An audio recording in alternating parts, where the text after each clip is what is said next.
Excelentíssimo senhor Dom Abade, reverendíssimo padre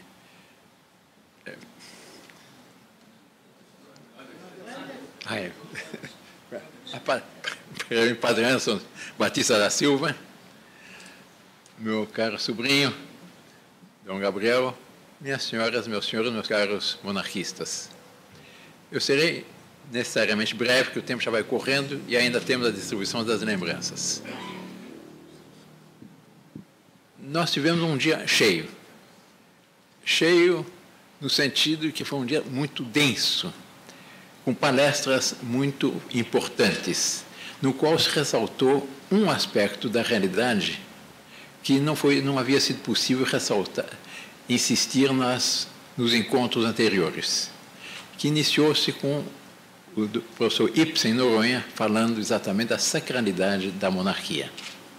Isto é, do regime que melhor corresponde à boa ordem posta por Deus na criação. E por ser um regime que melhor corresponde à boa ordem posta por Deus na criação, é um regime que respeita exatamente os direitos de Deus antes dos direitos dos homens. Ele lembrou a frase de São Paulo: mais vale obedecer a Deus do que aos homens. A lei de Deus é a lei suprema. Aqui há vários advogados, ou formados em direito como eu. E nós sabemos que no Brasil hoje nós temos um caos jurídico total, que é um complemento do caos político no qual o Brasil vive. E complemento, mas também é causa. Se deve ao quê? É que, a partir da República, com o laicismo, se baniu a Deus Nosso Senhor do panorama. A República, assim que nasceu, como resultado de uma seita positivista, que só considerava o que é concreto, o que é material, foram abolidos os dias santos, foram abolidos o nome dos santos da cidade, tiraram o nome de santos da cidade, o nome da Santíssima Virgem, etc. Eles tentaram impor o laicismo, e o laicismo mais radical no Brasil. Canta o hino das congregações marianas, dos quais eu me orgulho de ser membro desde a minha infância. Eu tinha 13 anos quando entrei nas congregações marianas, e como todo congregado mariano, continuo congregado mariano, canta o hino: Averno ruge enfurecido, altar e trono quer destruído. Isto é, eles destruíram o trono e logo em seguida o altar. E o que nós queremos é exatamente a restauração dessa harmonia entre o altar e o trono. E não somos só nós os monarquistas, mas somos os brasileiros em geral.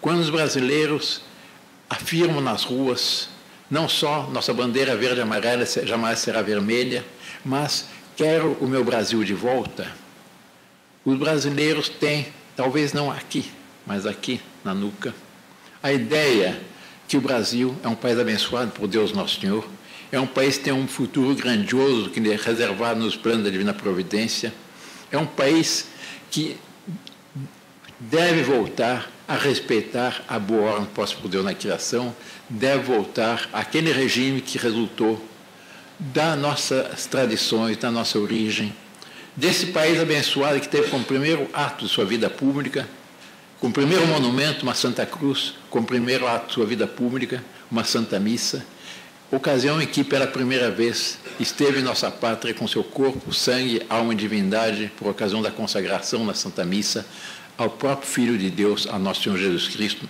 presente na Sagrada Eucaristia.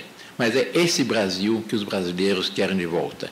É um Brasil que seja a explicitação daquilo que está na alma dessa imensa maioria de brasileiros que, quando eles afirmam: quero o meu Brasil de volta, quero um país sacral, quero um país que tenha como lei suprema a lei de Deus.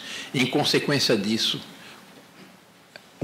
toda uma ordem jurídica que respeite a estrutura, a hierarquia. Assim como, segundo a lei atual, uma lei municipal que contraria a lei estadual é nula. Uma lei estadual que contraria a Constituição Federal é nula. Com muito mais razão, uma lei humana que contraria a lei de Deus é nula. O que nós temos hoje, pelo fato da República ter banido a Deus Nosso Senhor, nosso panorama, Nós temos exatamente um Estado laico, um Estado ateu, um Estado que se julga no direito de legislar seu bel prazer sobre absolutamente tudo. E não reconhece que há uma série de direitos, fala-se tanto dos direitos do homem, mas não reconhece que há uma série de direitos que não resultam da lei humana, resultam da lei de Deus, resultam da lei natural. A lei natural é aquela lei que, segundo São Paulo, é a lei escrita pelo dedo de Deus na alma do homem. Todo homem nasce, ele sabe o que Deus quer. Está impresso no seu ser. O que os brasileiros querem de volta é exatamente essa hierarquia da lei. Eles querem de volta essa ordem. Eles querem de volta um país que tem um ponto de referência. Eu me recordo, há muitos anos atrás, eu fiz uma palestra em Santa Catarina, na Unisul. A propósito, era um curso de Relações Internacionais. Nessa palestra, me convidaram para fazer a palestra inaugurar um simpósio de Relações Internacionais. Convidaram professores do Brasil inteiro, especialistas em Relações Internacionais, o que eu não sou, mas me convidaram a fazer uma palestra inaugural dando aspecto histórico das relações internacionais. Quem abriu os trabalhos, a minha palestra era a primeira, mas quem abriu os trabalhos foi o secretário da Justiça do Estado de Santa Catarina. O Dr. Gilberto Calado deve se lembrar disso.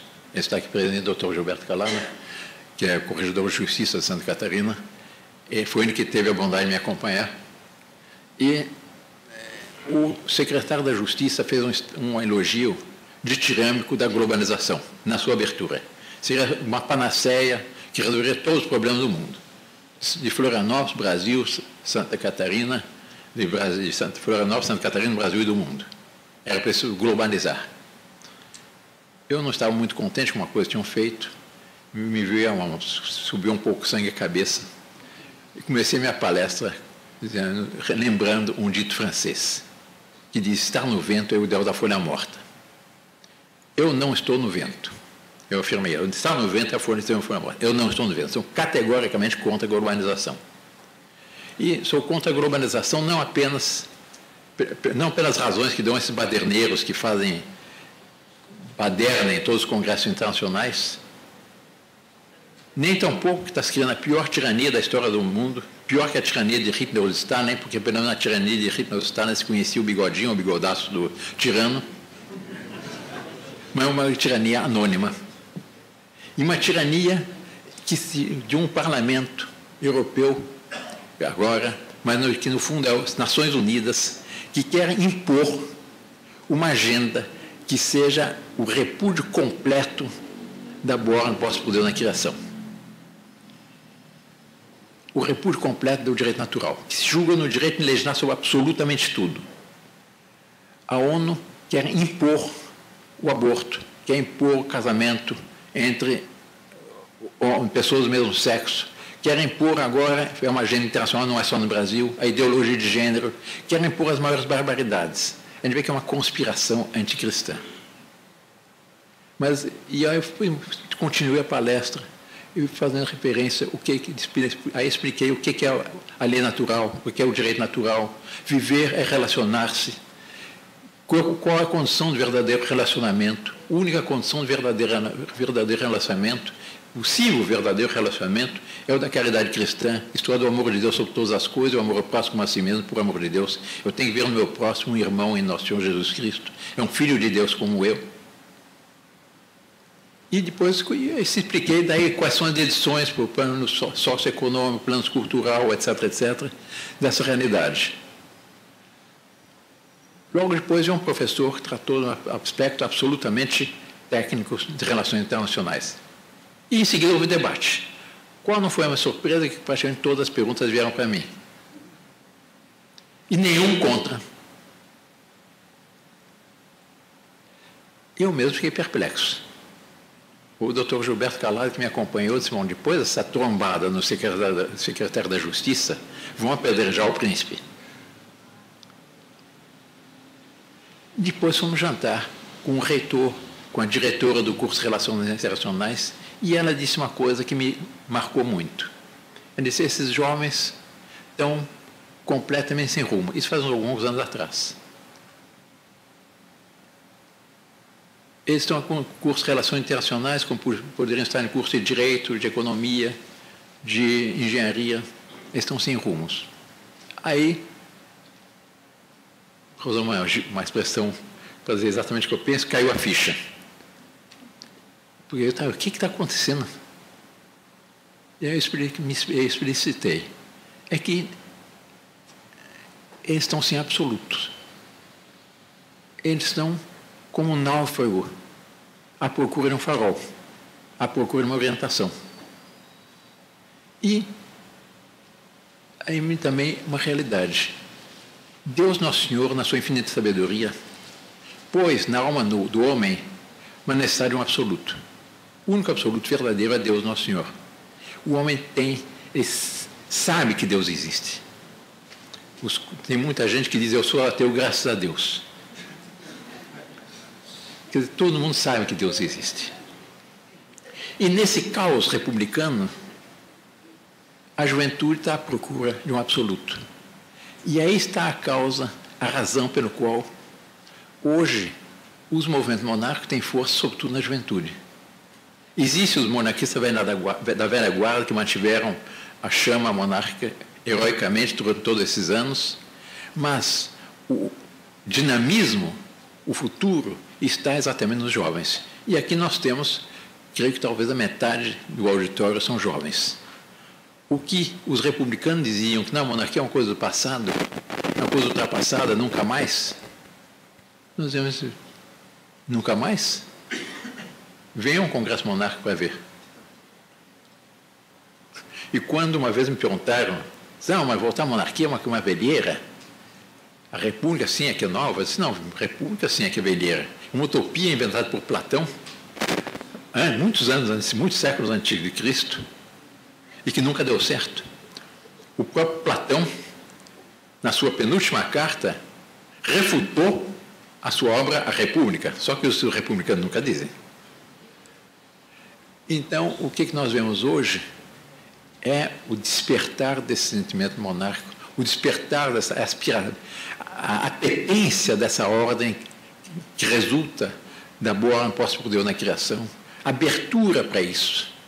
A prova é que quando se apresenta a monarquia de uma forma objetiva, de uma forma tranquila, as pessoas dizem, não, de fato é isso mesmo. Nós já tivemos essa experiência por ocasião do plebiscito 93. Por ocasião do plebiscito 93, muitos dizem, não, foi a pá de cal na monarquia. Não, não foi, absolutamente não. Foi uma primeira conquista e muito grande. Porque antes do plebiscito, a perspectiva de uma restauração monárquica era vista pela maioria dos brasileiros como um sonho de alguns saudosistas numa noite de verão. Os monarcas estavam isolados, não se conheciam. Eles mesmos estavam, bom, eu continuo fiel à ideia monárquica, havia alguns grupos monárquicos, mas o conjunto estava isolado. Qual foi o resultado do plebiscito? A monarquia deixou de ser apenas um sonho de uma noite de verão para ser vista apenas brasileira como uma alternativa e por muitos como uma grande esperança, como a única esperança de salvar o nosso Brasil. Essa foi a grande conquista. E o que nós vemos depois disso é exatamente que essa esperança vem crescendo, o movimento vem se desenvolvendo.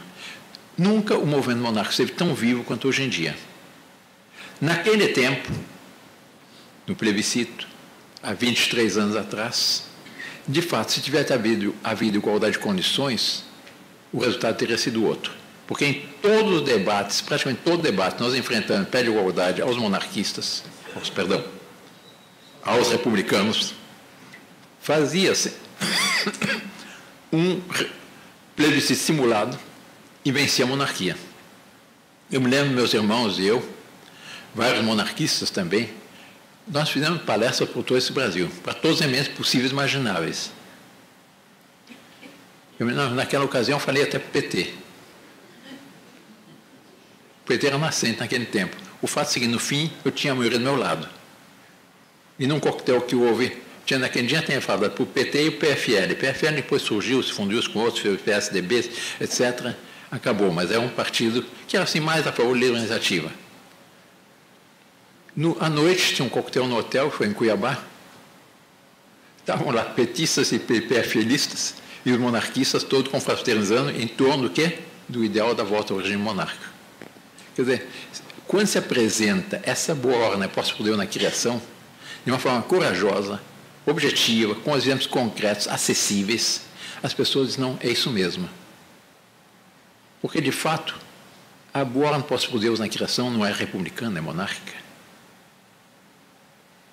Nós não rezamos no Pai Nosso, venha a nossa vossa república, rezamos, venha a nosso vosso reino, seja feita a vossa vontade, assim na terra como no céu. Isto é, a lei de Deus prevalece sobre a lei humana. E aí está o nosso grande potencial. E o que se viu nesses últimos dias, aqui no Brasil, nesses últimos meses, o que é esse Brasil autêntico que despertou-se.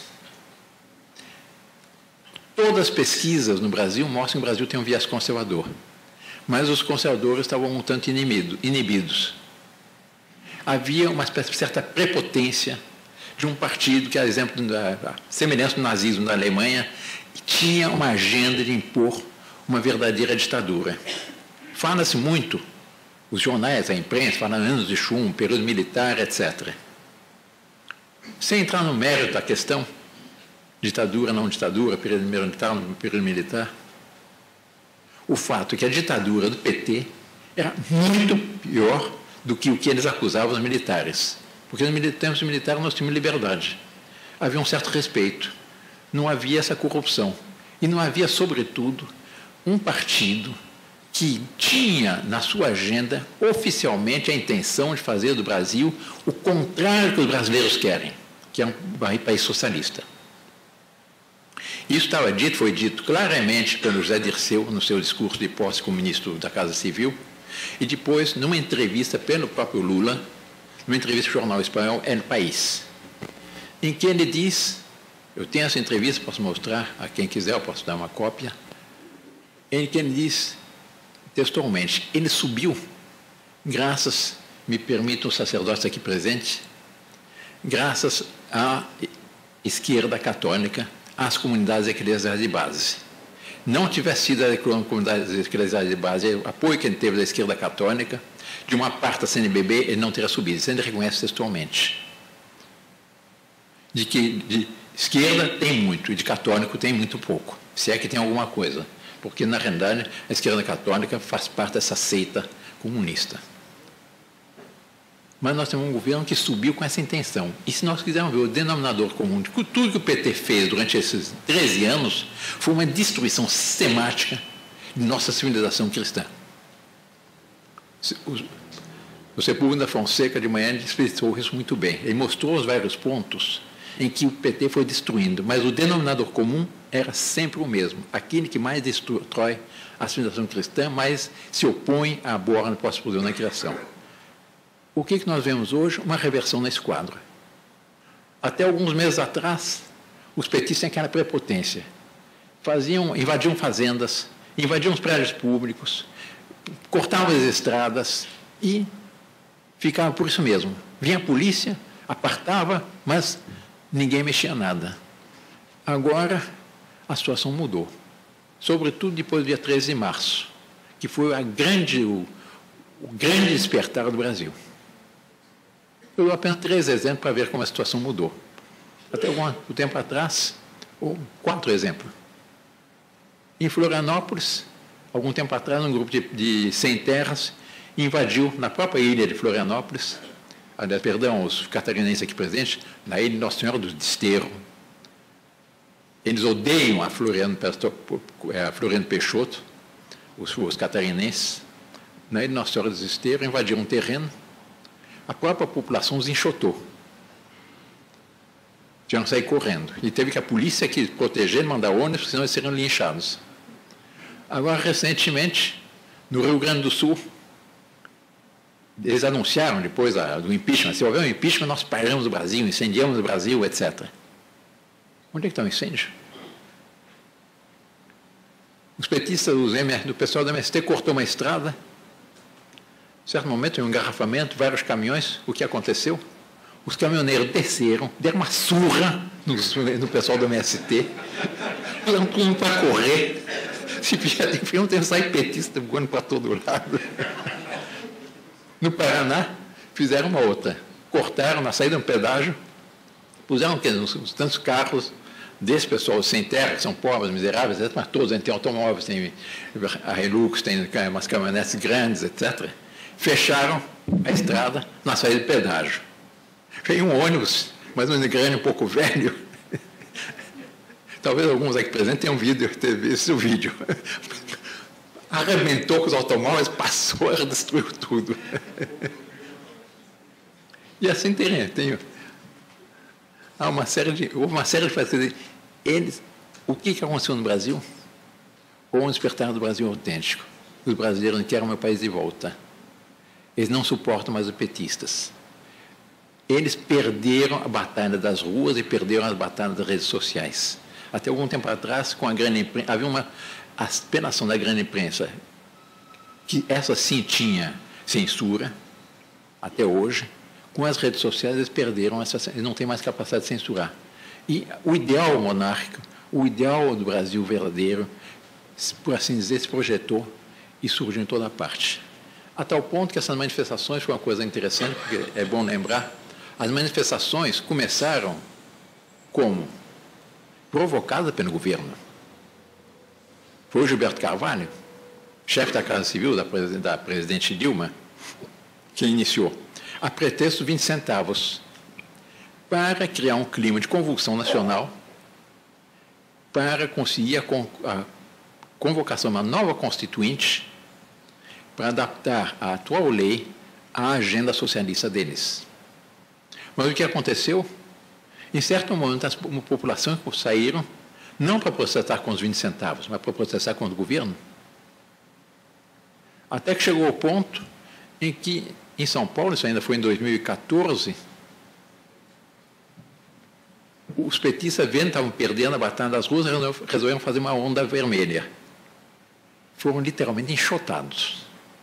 E agora, em todas essas manifestações, se aparecesse uma bandeira vermelha, seriam enxotados, não tiveram a coragem. Mas apareceram bandeiras do Império nos 4 cantos do Brasil. De norte a sul do Brasil, de Manaus a Porto Alegre, de Natal a Cuiabá, nos 4 cantos do Brasil apareceram bandeiras do Império, e vistas como? Com simpatia. E com a pergunta, será que não é essa a solução? Quando não havia um aplauso explícito da população. Meus irmãos do Antônio, meus sobrinhos, outros também, estiveram nessas manifestações. Quando sabia que era um príncipe, faziam filas para fazer selfie, fotografias, e ficar com a bandeira, etc. Em São Paulo, nas últimas manifestações de 13 de março, foram alguns monarquistas do lado para a monarquia, nós chegamos na Avenida Paulista com uma bandeira tamanho normal. Com a nossa surpresa, pegamos uma bandeira, apareceu de um grupo monarquista ligado exatamente ao Círculo Monárquico, com uma bandeira de 5,60 metros por 4,80, uma bandeira enorme. No primeiro momento, eles puderam essa bandeira tremular entre 2 mastros. Depois, um vento muito forte quebrou um dos mastros. Mas aí começaram a andar com a bandeira no meio da rua.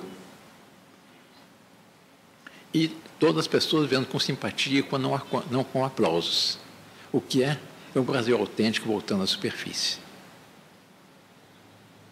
E aí está o nosso grande potencial. Nós temos ao nosso lado a boa no pós-Deus na criação.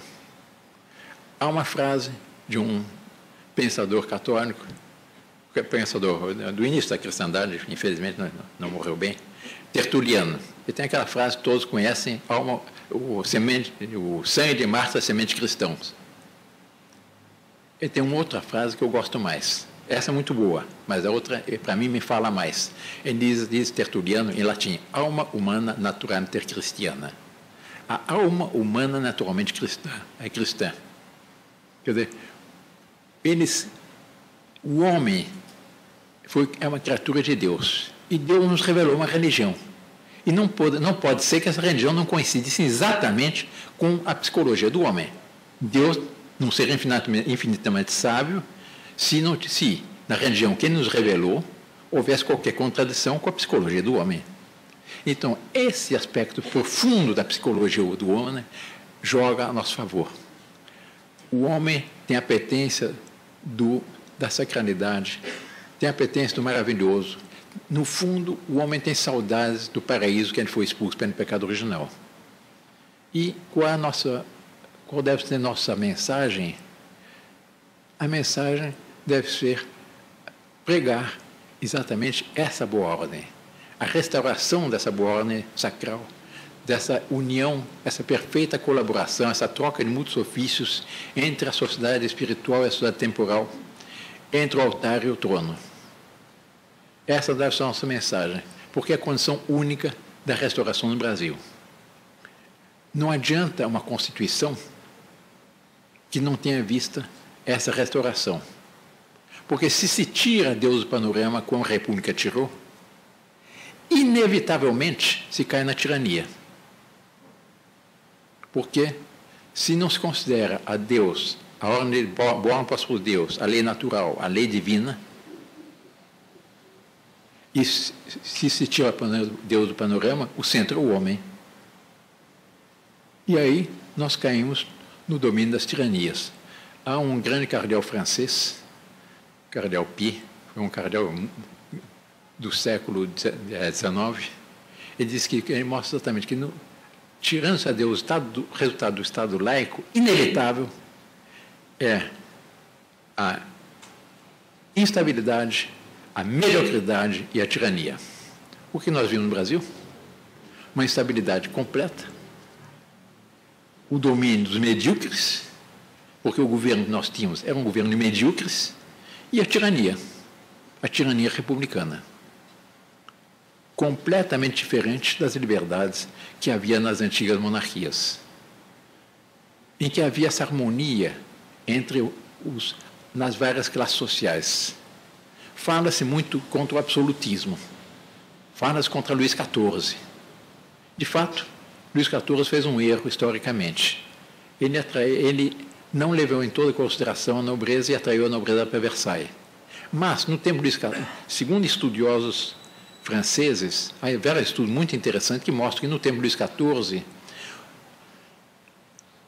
que Luís XIV tinha incomparavelmente menos poder do que qualquer presidente da República atual na França. Dom Pedro II, não, se restaurar a monarquia, o regime é o absolutismo, o rei todo-poderoso, etc. Não. É o rei pai. É o rei bondoso. É o rei afetuoso. É o rei que respeita a lei de Deus. É o rei que quer o bem ao seu povo.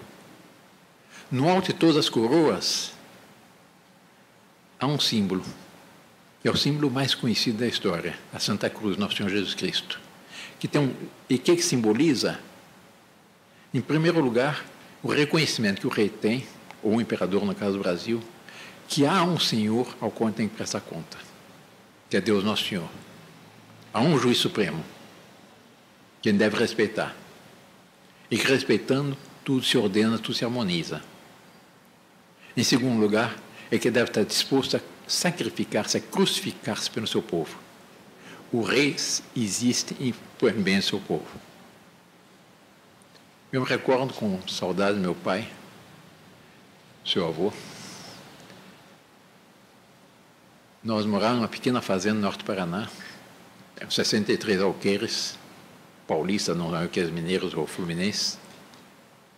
E ele um dia nos chamou no jardim da casa, da fazenda. Nós morávamos na fazenda. Ele disse: meus filhos, saibam aproveitar a única coisa que possam deixar para o futuro.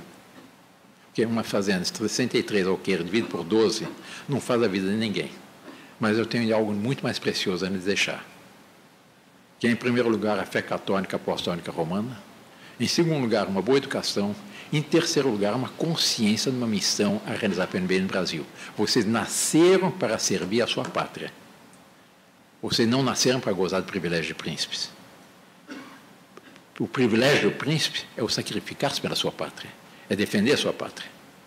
E, de fato, me pergunto muito, mas o que faz um rei? Qual a missão de um rei? Qual a missão do imperador? Em primeiro lugar, então, ele chamado a ser o símbolo vivo da nação, a encarnação da vida e da virtude do seu povo. Ele é chamado a ser um exemplo que sustenta, que inspira, que orienta o seu povo. Em segundo lugar, é chamado a ser o natural defensor do seu povo. É quem tem que estar na primeira linha em defesa do seu povo no campo de batalha. Em terceiro lugar, e aí vem algo que é o contrário, que seria, no sentido verdadeiro da palavra democracia, ele é chamado a saber auscultar as aspirações autênticas do seu povo, somar a isso a sua longa experiência pessoal e orientar o seu povo para a realização do desígnio de glória que Deus Nosso Senhor tenha para seu povo. Essa é a missão do rei. Então, é o aspecto de exemplar, a defesa e a orientação. Não é mais que isso, mas isso é fundamental. Há um adágio que diz vox populi, vox dei. Isso é verdade? É o que eles dizem no republicano, não, o sufrágio universal. Foi eleito pelo povo. Ainda me fizeram essa pergunta num programa de televisão. Vox populi, vox dei? Se isso fosse verdadeiro, Hitler seria um grande homem, seria a voz de Deus, foi eleito com 80% dos votos alemães, que é um povo culto e inteligente. Mas o professor Plínio Correia de Oliveira tinha uma outra expressão que para mim me satisfaz inteiramente. Vox populi dei, vox dei. Na voz de um povo fiel a Deus, o governante tem que saber auscultar a voz de Deus. E assim orientar o seu povo. Essa é a realidade. Essa é a missão do rei. E o que o rei faria, o que faria o imperador para solucionar os problemas do Brasil atual? Aí está um aspecto da monarquia. Uma das principais virtudes da monarquia, qual é? É manter o conjunto da nação, a consciência que uma nação é, antes de mais nada, uma grande família com destino em comum a realizar. Donde resulta um clima psicológico que tende a estimular as qualidades do seu povo e a inibir suas más tendências. Aí está a grande diferença entre a república e a monarquia. Assim, estimula as qualidades e inibe as suas más tendências, exatamente com a presença do pai ou da mãe numa família bem constituída, estimula as qualidades dos filhos e inibe as suas travessuras. Dom Pedro II agia pela presença. Monteiro Lobato, um texto célebre, compara Dom Pedro II à luz do baile. Diz, imagine um baile, respeito, boas maneiras, uma bonita música. De repente se extingue a luz, comenta Monteiro Lobato. Falta-se o respeito às senhoras, desaparecem as joias, logo começam os tabefes. O texto de Monteiro Lobato é muito ilustrativo disso. Por quê? Porque exatamente extinguiu-se a luz. Extinguiu-se a presença moralizadora, a presença estimulante da virtude do pai de família. Essa é a missão da monarquia. E é isso que os brasileiros esperam, é isso que os brasileiros querem, e é isso que nós confiamos que se realizará no Brasil em um período, acho um tanto mais breve que dizia o nosso deputado aqui. Porque, de fato, não é por meio de legislativos, mas é por um despertar do conjunto da nação. E o que nós estamos assistindo é exatamente esse despertar. O Sepúlveda da Fonseca lembrou-se hoje do exemplo da União Soviética. A União Soviética foi a maior tirania que já houve na história. Aliás, falam-se tanto, eu não sei como é que hoje em dia, se houver alguém pintar uma suástica na rua, vai preso. Pode pintar foice e martelo, tem até um partido que tem a foice e martelo como símbolo e não acontece nada. É as contradições da República. Porque que diferença entre nazismo e comunismo? A única diferença é que o nazismo matou 10 milhões e o comunismo matou 100 milhões. Ambos péssimos. É verso e reverso da mesma medalha. Um era nacional-socialismo, o outro é a União das Repúblicas Socialistas Soviéticas. Não tem diferença. Mas nós vimos aquela tirania terrível. Tinha o maior exército da história do mundo, não digo o melhor, mas o maior. Tinha a mais espetacular polícia do mundo, que era a KGB. tinha toda a propaganda em mão, toda a imprensa em mão, toda a indústria, todo o dinheiro, todos os bancos, tinha absolutamente tudo. De repente, ruiu. E ruiu por quê? Porque nada que é antinatural sustenta. E o primeiro, eu costumo dizer que a data marcante do fim da União Soviética foi uma manifestação no dia 1º de maio de 1989, na Praça Vermelha, na Festa do Trabalho, quando o presidente e secretário-geral do Partido Comunista Russo, soviético, saiu à Praça Vermelha, nas manifestações, subiu ao palanque, houve uma vaia monumental. Isso a Folha de São Paulo publicou, foi um jornal no Brasil que publicou. E, nesse mesmo momento, levantaram-se bandeiras russas imperiais, pôster com quadro do Tsar, da Tsarina, do Tsarevich. Era aquela Rússia tradicional que voltou à superfície. Isso é tão verdadeiro que o Putin, que é um grande canalha também, era da KGB, fez toda a carreira na KGB, para manter o prestígio junto aos russos, para poder manter se enganar os russos, restaurou o quê? A bandeira imperial com a águia bicéfala dos Romanov. E toda a cerimônia de posse inspirou-se no quê? Na cerimônia de coroação dos czares da Rússia. Porque ele vê que é o povo deseja. E aqui foi a mesma coisa. O que o povo deseja, o que é? A volta do verde-amarelo, mas não o verde-amarelo com ordem e progresso, que é um símbolo positivista ateu, anticristão, mas o verde-amarelo em que estão as armas de uma família que nasceu para servir essa pátria, para servir ao nosso grande, ao nosso querido, ao nosso tão sofrido Brasil de hoje. Mas nós temos certeza que, com a ajuda de Deus, isso se reverterá. Os franceses dizem, perdoe os citartistas franceses, chassé non naturel e reviendra ao galop. Expulso natural que ele volta ao galope. Quando se encontraria profundamente ao natural como uma mola, a gente aperta, aperta, aperta, quando solta, assim também são as nações. Essas grandes mudanças são muito mais repentinas do que a gente pensa. E eu estou convencido que nós veremos essa mudança. Quando nós rezamos o Pai Nosso, nós pedimos isso todos os dias. Venha o nosso reino, seja feita a vossa vontade, assim na terra como no céu. E eu estou convencido que isso vai se realizar. Nós temos que querer exatamente o quê? A restauração do reinado social do nosso Senhor Jesus Cristo, no nosso grande Brasil. Em consequência disso, a restauração da monarquia. Não nos podemos entender essa restauração no regime republicano, um regime igualitário, baseado em mitos, em utopias, que não tem nada a ver com essa boa ordem pós-explosão da criação, não tem nada de familiar. É um regime oportunista que corrompe pela sua própria natureza e que não funciona, nem aqui, nem em lugar nenhum no mundo. E nunca funcionou. Não funciona nos Estados Unidos. Nos Estados Unidos, metade da população não vota. E eles estão no impasse agora, vão ter eleições dentro de alguns meses, e são 2 candidatos que são odiados.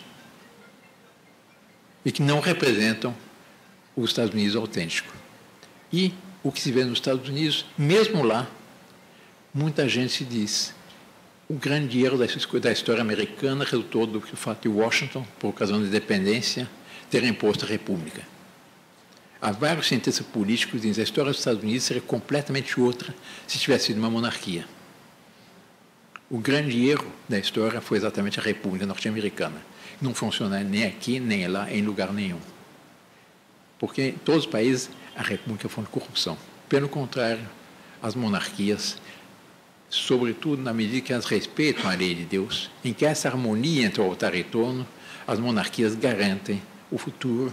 Por quê? Porque garante que o país caminhe realmente nas vias que lhe foram traçadas pela Divina Providência. Portanto, eu agradeço em nome de meu irmão, o príncipe Dom Luís de Orleans Bragança, que infelizmente não pôde estar aqui conosco, mas que é o chefe da Casa Imperial. Eu agradeço a presença de todos e peço aos 2 sacerdotes aqui que não só rezem aqui a Deus Nosso Senhor, o Pai Nosso, a Santíssima Virgem, uma Ave Maria, pelo nosso grande Brasil e com o poder que lhes foi dado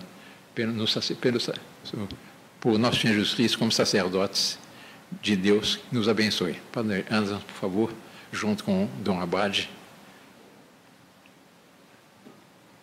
Peço que rezem e assim encerramos esse nosso 26º encontro monárquico.